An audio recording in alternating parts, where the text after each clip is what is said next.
Welcome back to 8482 Media. Today, I have a quick one for you guys on how to find and utilize the retro DV effect for CapCut.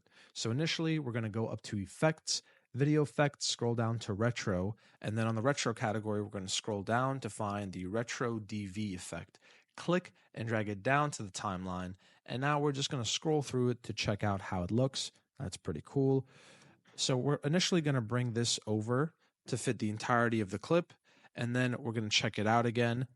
With the effect being highlighted, you can tell with the white brim around it. We're going to go up to the Special Effects tab, and we can mess more with the blur, we can mess with the filter itself, and we can mess with the sharpen and the speed of the effect as well, right? So we're going to bring it to the max for that. Let's take a look.